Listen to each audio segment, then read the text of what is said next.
বিজেপির চাকরি চায় বাংলা কর্মসূচি। ধর্মতলায় বিজেপির এই কর্মসূচি এবং সেই কর্মসূচিতে নেতৃত্বে রয়েছেন শুভেন্দু অধিকারী। সরাসরি সেই ছবি আপনাদের দেখাচ্ছি।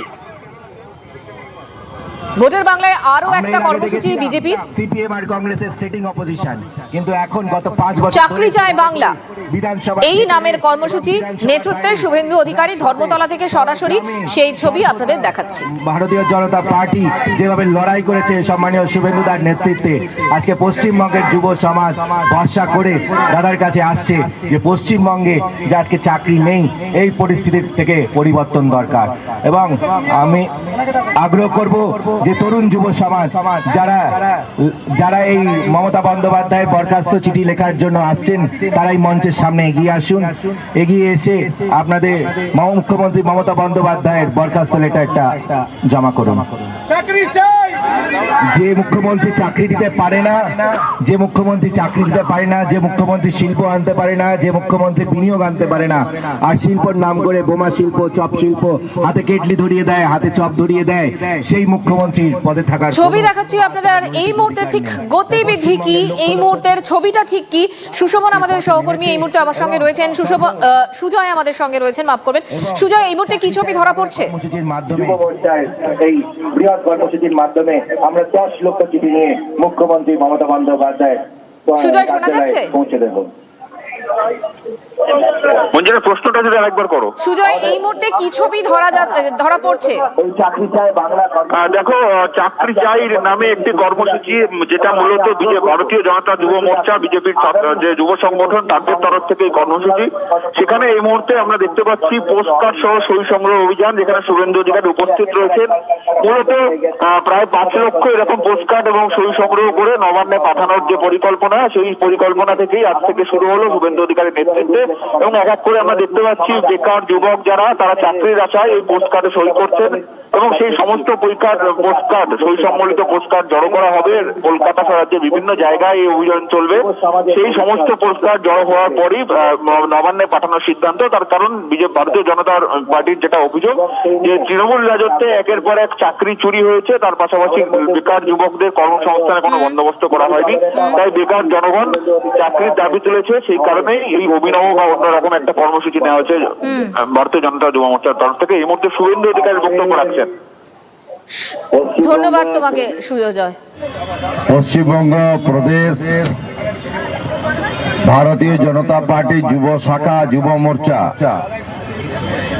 গত কয়েকদিন আগে আমাদের ন্যাশনাল লাইব্রেরি থেকে আমাদের রাজ্যের সম্মানীয় সভাপতি এবং জাতীয় নেতাদের উপস্থিতিতে পশ্চিমবঙ্গের সবচেয়ে বড় জ্বলন্ত সমস্যা বেকারত্ব এবং কর্মসংস্থানের ক্ষেত্রে শূন্যতা,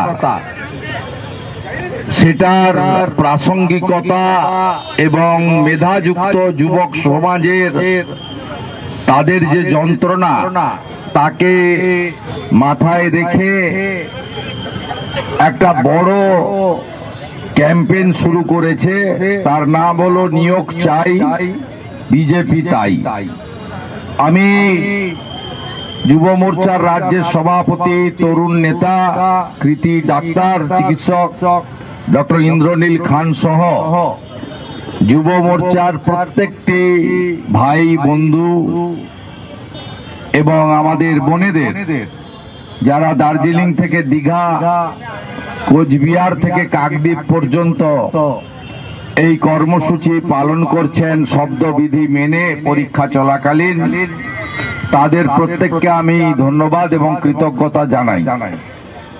এই কর্মসূচিতে ডক্টর ইন্দ্রনীল খান আমাকে আজকে খানিকটা সময় তাদের সাথে দেওয়ার জন্য আমন্ত্রণ করেছিলেন। ইতিমধ্যে আমার হাত দিয়ে একাধিক শিক্ষিত যুবক যুবতী তারা এই কর্মসূচিতে যে নির্দিষ্ট চাকরির দাবি করে রাজ্যের মুখ্যমন্ত্রীর কাছে যে চিঠি পাঠানোর একটা ম্যাসিভ ক্যাম্পেইন চলছে, আমি ড্রপ বক্সে তাদের স্বাক্ষরিত তারিখযুক্ত এই চিঠি ড্রপ বক্সে ফেললাম।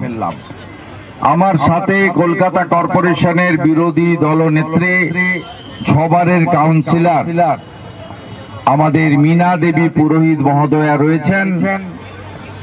আমাদের মধ্যে উত্তর কলকাতার সভাপতি ভাই তমগ্ন রয়েছেন। আমাদের পার্ষদ, আমাদের রাজ্যের অন্যতম বিশিষ্ট নেতৃত্ব বিজয় ওঝা রয়েছেন এবং একাধিক যুব মোর্চার নেতৃত্ব এবং কলকাতা সাউথ এবং নর্থের যুব মোর্চার কার্যকর্তারা রয়েছেন এবং সাংবাদিক বন্ধুরা আছেন। এই কর্মসূচি কেন্দ্রিক 2-4টি কথা আপনাদের মাধ্যমে পশ্চিমবঙ্গের যুব সমাজের কাছে প্রেরণ করতে চাই। প্রথমত, যথাযথভাবে যুব মোর্চা এই কর্মসূচি নিয়েছে। অত্যন্ত হৃদয়গ্রাহী বাস্তবতা মেনে প্রাসঙ্গিক একটি স্লোগান রেখেছে, নিয়োগ চাই, বিজেপি তাই। পরিবর্তন না এলে পশ্চিমবাংলার মেধাযুক্ত যুবক যুবতীদের কর্মসংস্থান হবে না এবং স্বচ্ছতার সঙ্গে চাকরির পরীক্ষাগুলি হবে না এবং তারা নিয়োগ পাবে না।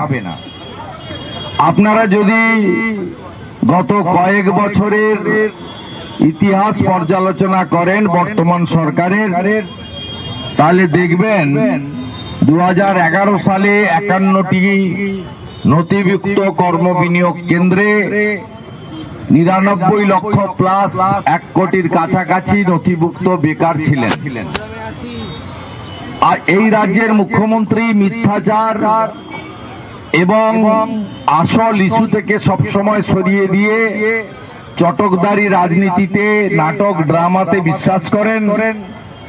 তাই আসল বেকারত্বের সংখ্যা যাতে কোনোভাবে সংবাদ মাধ্যম, রাজনৈতিক দল, বিশেষ করে জনগণ জানতে না পারে, তিনি প্রথম কাজটা করেছিলেন কর্মবিনিয়োগ কেন্দ্র তুলে দেওয়া। আজকে রাজ্যে কোনো কর্মবিনিয়োগ কেন্দ্র ফাংশনিং নেই। কর্মবিনিয়োগ কেন্দ্রের আধিকারিক এমপ্লয়িদেরকে লেবার ডিপার্টমেন্টের সঙ্গে সংযুক্ত করে দেওয়া হয়েছে। এই কাজটা অত্যন্ত ক্লেভারলি মুখ্যমন্ত্রী করেছেন। তিনি বেশ কয়েক বছর আগে ঘোষণা করেছিলেন যে আমি একটি এমপ্লয়মেন্ট ব্যাংক তৈরি করলাম। এই এমপ্লয়মেন্ট ব্যাংকে যারা নাম নথিভুক্ত করবেন তারা মাসে 1500 টাকা করে বেকার ভাতা পাবেন এবং ক্রমান্বয়ে চাকরি পাবেন, তারা বেরিয়ে যাবেন। আবার নতুন নতুন শিক্ষিত বেকাররা তাদের কলেজ, ইউনিভার্সিটি শেষ করার পরে তারা সেখানে নাম নথিভুক্ত করবেন। কিন্তু বাস্তবে এমপ্লয়মেন্ট ব্যাংকের যে পোর্টাল, সেটা উনি কয়েক বছর আগে নন ফাংশনিং করে দিয়েছেন। সেখানে নাম যুক্ত করা যায় না, বিযুক্ত হওয়ারও সুযোগ নেই। 1500 টাকা বেকার ভাতা উনি 21-এর নির্বাচনের আগে, 16-র নির্বাচনের আগে মাত্র 2বার দিয়ে সেটাও বন্ধ করে দিয়েছেন। 21 সালে তৃতীয়বার ক্ষমতায় আসার পরে গত 5 বছর বেকার ভাতা নামক বস্তুটাও বাংলা থেকে কর্মবিনিয়োগ কেন্দ্রের সাথে সাথে তুলে দিয়েছেন। আমরা করোনা কালে যখন মাননীয় প্রধানমন্ত্রী বিশেষ ট্রেনের ব্যবস্থা করলেন, সেদিন পশ্চিমবাংলায় কর্মসংস্থানের উদ্দেশ্যে পাড়ি জমানো অন্য রাজ্যে থাকা যুবকদের সংখ্যা এবং ভিড় দেখতে পেলাম। কোয়ারেন্টাইন সেন্টার করা হয়েছিল যারা অন্য রাজ্য থেকে এসেছেন। 7 দিন সেন্টারে, 7 দিন বাড়িতে আইসোলেটেড থাকতে হবে তাদের। তার হেলথ ডিপার্টমেন্ট যে ডাটা তুলেছিল, সেখানেই প্রায় 60 লক্ষের বেশি এমন যুবকের তালিকা পাওয়া গেল যারা বাইরের রাজ্যগুলিতে রুটি রুজির প্রশ্নে তারা জীবন যুদ্ধের সংগ্রাম, গ্রাসাচ্ছাদনের জন্য, সংসার প্রতিপালন করার জন্য, বৃদ্ধ বাবা মার ওষুধ কেনার জন্য, পরিবার পরিজন, সন্তান সন্ততিকে ভালো রাখার জন্য এই রাজ্য ছেড়ে চলে গেছেন। এই রাজ্যে এখন বিভিন্ন জাতীয় যারা সার্ভে করেন, সমীক্ষা করেন, তাদের রিপোর্ট অনুযায়ী 60 লক্ষের বেশি চিহ্নিত পরিযায়ী শ্রমিক এবং 2,15,00,000-এর বেশি মেধাযুক্ত বেকার যুবক যুবতী। এই রাজ্যে ভয়াবহ কর্মসংস্থানের অবস্থা মাননীয় প্রাক্তন অর্থমন্ত্রী, মুখ্যমন্ত্রীর অর্থনৈতিক অ্যাডভাইজার ডক্টর অমিত মিত্রর পরামর্শে 15 বছরে 6 লক্ষ স্থায়ী পোস্টকে পশ্চিমবঙ্গ থেকে ক্যাবিনেটে রেজুলেশন করে অন রেকর্ড তুলে দেওয়া হয়েছে। বদলে নানা ধরনের কন্ট্রাকচুয়াল ক্যাজুয়াল নিয়োগ করা হয়েছে। এর সংখ্যাটা 2 লক্ষের কাছাকাছি।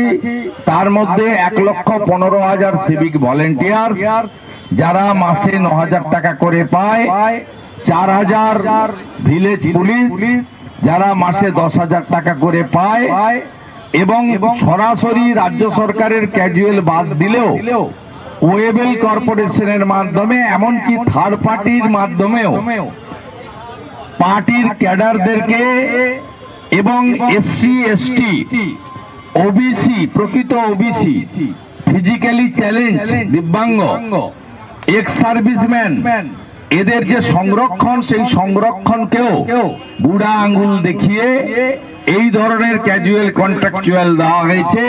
কেউ 4,000 টাকা পান, সর্বোচ্চ ডাটা এন্ট্রি অপারেটর